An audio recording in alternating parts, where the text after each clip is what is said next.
Ladies and gentlemen, boys and girls, tonight we're going to be reviewing one of my favorite movies from the 80s, The Blob.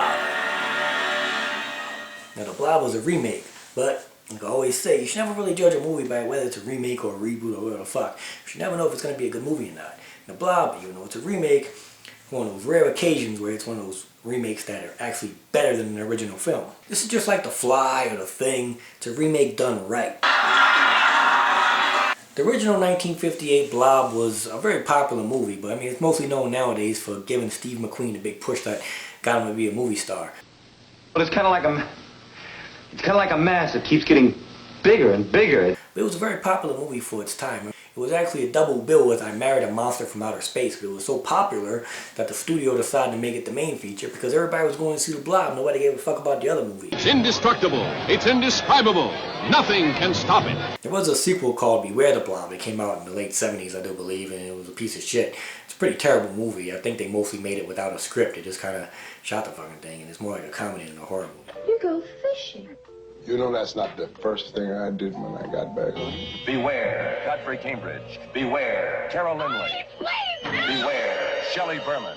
You would like a haircut? This one, though, is downright incredible. It's got some of my favorite effects ever put in any movie ever. The composite shots aren't that great, but the physical stuff is just astounding. To this day, I mean, it's just, when I see this shit, I get goosebumps. It's so goddamn good. The movie starts off with a great credit scene where the whole town is empty. It's very spooky and surreal, and it makes you wonder what the fuck is going on. Of course, it turns out everybody's at a football game. One thing this movie does, it captures the small town atmosphere really well. It also goes out of its way to make sure every character is relatable. And one of the things that they do to make everybody relatable is they have everybody trying to get laid. Who the fuck can't relate with that, right? Hey, got any plans this evening? Are you asking me out? Yeah, well, I guess I am. The movie starts with the main football guy trying to ask Shawnee Smith out on a date. And who the fuck doesn't want to go out on a date with Shawnee Smith, right? She's incredibly hot in this, and she's still hot to this day. I mean, most of you younger cats probably know her from the Saw films. I know her from The Stand. She's been in a million fucking things. And I know, a matter of fact, she even got to be in the Saw movies because the director had a crush on her. She's really great in this. She's an all-town girl cheerleader, but of course, by the end of the movie, she ends up kicking ass with a machine gun. Chuck Russell directed this, and he made Nightmare on Elm Street 3, The Eraser, The Scorpion King. He's a pretty good director, but what really makes this movie stand out is it was one of the writers was Frank Darabont.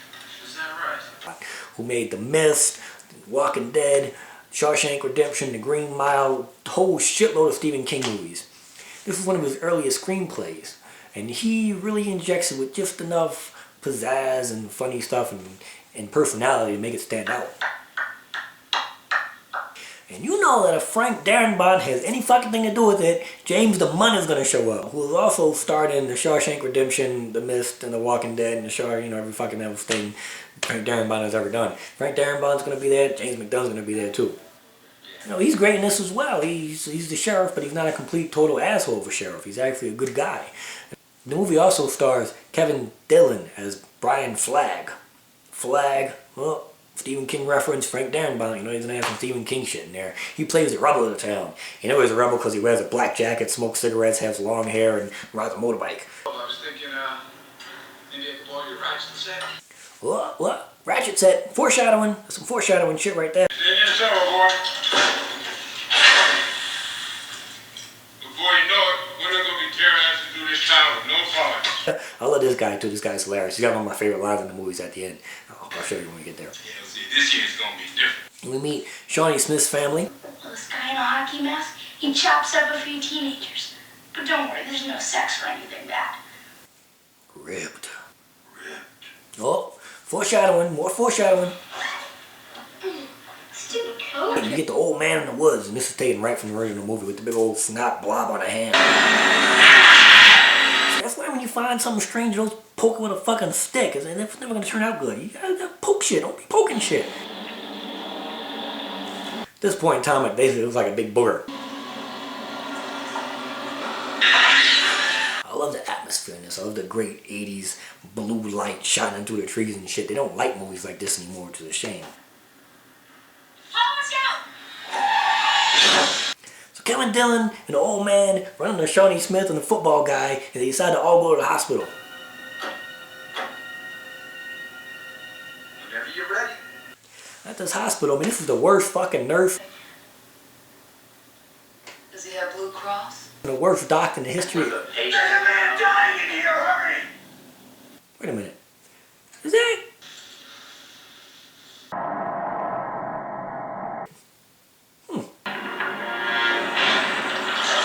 Now, this movie had me fooled when I first saw it because they pulled some psycho shit here. So now I saw the main guy, the football guy, and David Letterman promoting the movie. So I thought he was a star. So when they killed his ass off, surprised the fuck out of me. I didn't see it coming. God damn it, they killed this motherfucker off.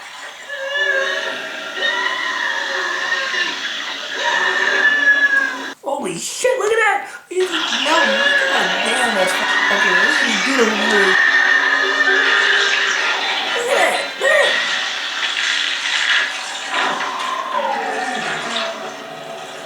Special effects in this thing are great. Well, not so much the composite stuff. The composite stuff kind of shows its age. That's why we have CG. A lot of people bad talk CG, but that's what they don't understand. I mean, for the composite stuff in this, you just use CG nowadays and it would look better. The practical effects, though, are still top notch. I mean, they more than stand up to the test of time. They probably look better today than most movies do. Well, here's more foreshadowing. Snow, the town, cold. What's up with the fucking parents always trying to dope their kids up in the 80s? In every Nightmare on Elm Street movie, the parents are always trying to give the kids drugs. Fright Night, the mom asked her kid if she wanted a value. In this movie, they're always trying to dope the kids up. Well, parents were always giving their kids drugs in the fucking 80s. Here, take this. I don't want it. No, come on. Oh yeah, and Kevin Dillon licks this guy. That's the grossest thing in the movie. Bill. At this point, the Blob starts off to kill some horny teenagers a la Jason. You gotta have some horny teenagers getting killed in your horror movies in the 80s, right? Wearing my ring. That makes you my girl. Doesn't that count for something? There's no cats in this movie though. It needed some good cats jumping out of some cabinets, some cards and shit.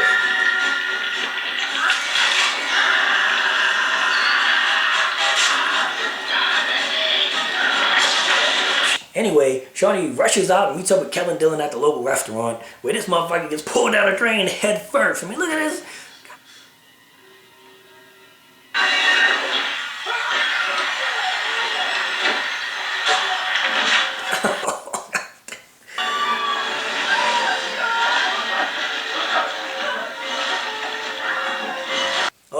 The sheriff turns up again. I would have liked to see him die. I hate it when characters die off screen. Should already saw a motherfucker die.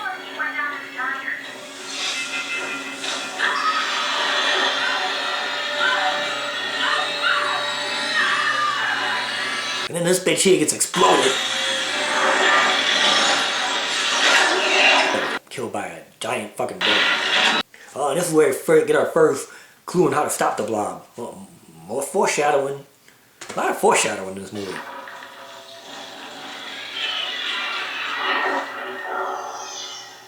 Eventually, the government shows up in radiation suits, ready to fight the Blob. Put those weapons down. But, you know, never ever trust authority in these kind of fucking movies, right?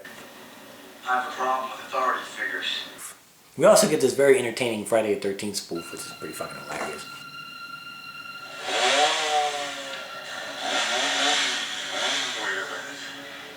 Hockey season ended months ago. You know, in this movie, it does a good job at killing off the people that really kind of deserve to die. Like, this asshole here. Watch this. You're gonna get the camp counselor with a hitch truck. No, kill that motherfucker. Kill that motherfucker. I know what you're... The projection, it gets it real good too.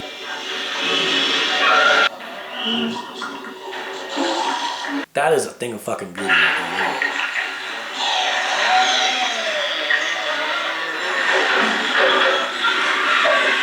This is a great massacre scene when the Blob's just fucking eating everybody in the movie theater, and they got this great head-crushing gag in here. It's just great. You ever notice that the Blob gets redder and redder as the movie goes on? That's because as it melts more and more people down, I guess the blood just kind of like fills it up. It's a pretty cool little gag. They also have this nice twist in here that the Blob is actually man-made, which I like. I think it puts a good little spin on it. It doesn't fuck doesn't matter where it comes from. You know, but I thought that was a pretty cool little twist they threw in there. We don't get to see enough motorbikes in movies nowadays. Look at this cool motorbike stunt. Whoa.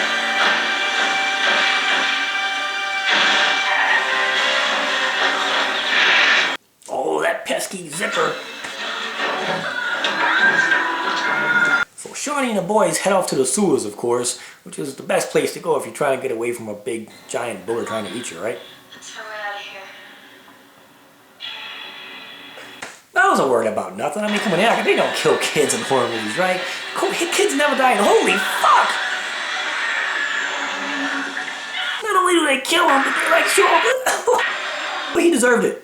Fucking, it was his fault they were at the theater. They snuck away, the little prick. Glad he's dead. The little brother gets away and leaves Shawnee Smith stuck in the sewers. Killing Dillon pulls off some really super cool motorbike tricks to get away.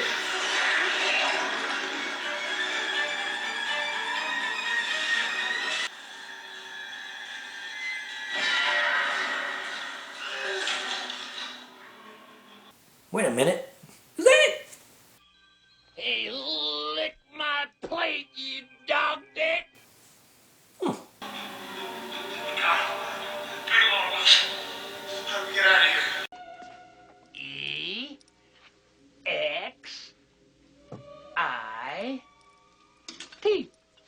Exit. There's only one thing to do. If you're trapped in the 80 movies, you better pull out a motherfucking bazooka, because everybody had bazookas in the 80s. They were just flying off of trucks and shit.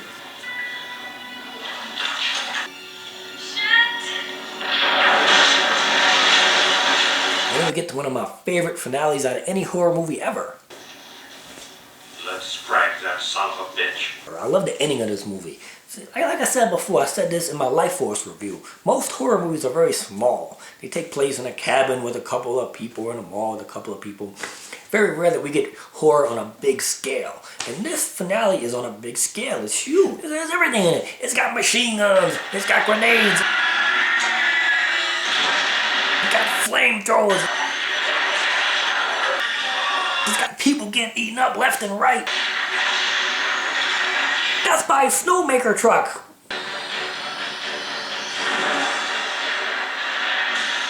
Shawnee Smith getting all Ripley badass with a machine gun. Yeah, you saved the day, Shawnee.